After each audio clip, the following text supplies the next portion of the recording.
Քաղաքական շախմատի նոր պարտիա է մեկնարկել Թուրքիայի և Իսրայելի միջև։ Պրագմատիկ հարաբերություններ են կառուցում առերևույթ միմյանց դեմ դուրս չեկած երկրները։ Երկու երկրում էլ սոցիալ-տնտեսական ու քաղաքական խորքային ճգնաժամ է ու այդ իսկ պատճառով խուսափում են բացահայտ բախումներից։ Հակաիսրայելական և պրոպաղեստինյան դիսկուրսները կարևոր տեղ են զբաղեցնում Թուրքիայի քաղաքականության մեջ, բայց Անկարան չի դիմում Իսրայելին ուղղված ուղիղ ու կոշտ քայլերի։ Ոչինչ էլ չեն անում հօգուտ Պաղեստինի կամ էլ Հեզբոլլահի։ Իրանք ավելի պրագմատիկ են փորձում լինել։ Օրինակ, Իսրայելի համար դեր կարևոր է Թուրքիայի դերը որպես միջնորդ, եւ մենք արդեն տեղեկություններ ենք ստացել, որ Իսրայելի հետախուզության ծառայությունների մեկից ղեկավարը մեկնել էր Թուրքիա, ես հանդիպումներ տեղի ունեցել եւ ինչ որ մի բանի շուրջ նախնական պայմանավորվածություններ են ձեռք բերել Գազային վերաբերյալ։ Թուրքիայի արտաքին քաղաքականությունը լցված է հակաիսրայելական ու պրոպաղեստինյան հռետորաբարությամբ, ինչը նրան թույլ է տալիս պահպանել իր հեղինակությունը իսլամական աշխարհում։ Սակայն գործնականում Անկարան խուսափում է գործողություններից, որոնք կարող են վտանգել դիրքերը, որոնք տարիներ շարունակ ամրապնդել է միջազգային դիվանագիտության մեջ։ Այս պարագայում ճոճանակի նման փորձում է հավասարակշռել մուսուլմանական համերաշխությունն ու սեփական ռազմավարական շահերը։ Հետևաբար փորձում է օգտվել այն ամեն ինչից, ինչ որ հնարավոր է։ Եվ երկրորդ օրինակը, ինչպես Թուրքիան չի հարվածում Իսրայելին, մինչ այսօր գործում է Բաքու-Թբիլիսի Ջեյհան նավթուղին, որը հիմնական աղբյուրն է այսօր Իսրայելի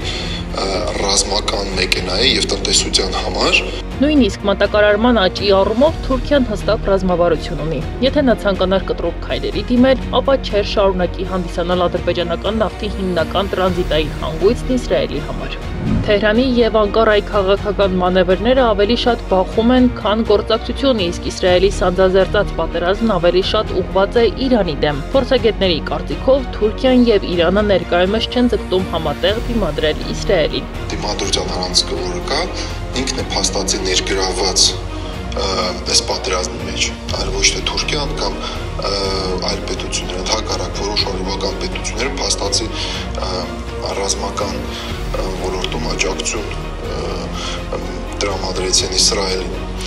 Իսրայելի գործողությունները նպատակաուղղված են էսկալացիայի մակարդակի բարձրացմանը, ինչը ըստ փորձագետների մեծագույն մարտահրավեր է Իրանի համար։ Յուրաքանչյուր քայլով փաստացի փորձում են Իրանին ներքաշել համաշխարհային կոնֆլիկտի մեջ, այսպես թույլ տալով Իսրայելին ավելի շատ աջակցություն ստանալ Միացյալ Նահանգներից եւ նրա դաշնակիցներից։ Ոչ Թուրքիան շահագրգռված ուղղակի կոնֆլիկտի մեջ, ոչ Իսրայելը շահագրգռված այդ կոնֆլիկտի մեջ։ Հետևաբար քաղաքական կամք ուղղակի ներգրաված լինել, մենակ Թուրքիան այո, ինքը պատրաստ կլիներ ավելի շատ տրամադրել օգնություն Համասին եւ այլ կազմակերպություններին, բայց ոչ օրինակ Հեզբոլլահին, հուսիտներին, Հաշտաշաաբին եւ այլ կազմակերպություններին, խմբավորումներին, որոնք դիմադրության առանցքին կազմում, որը ստեղծել է Իրանը փաստացի։ Իսրայելի քայլերը միտված են էսկալացիայի մակարդակի աճին, յուրաքանչյուր քայլ փաստացի մարտահրավեր է Իրանի համար եւ փորձ Թեհրանին հակամարտության մեջ ներքաշելու, ինչով էլ ավելի շատ աջակցություն կստանար ռազմավարական դաշնակից, Միացյալ Նահանգներից ու այլոցից։ Հաշվառնալով, որ այն աջակցման օրակարգը Գազայի շուրջ հոկտեմբերի 7-ից հետո գրեթե արդեն սպառվել է։ Հակառակ Իսրայելի դեմ շատ հարցեր են դրում, որոնք վերաբերվում են առաջներդին մարդու իրավունքներին եւ այն ամեն ինչին, ինչ որ Իսրայելը կատարում է Գազայում։ Հետևաբար կար կարիք էսկալացիայի մակարդակը աճացնել, ներգրավելով Իրանին, որպեսզի ստանալ իրականում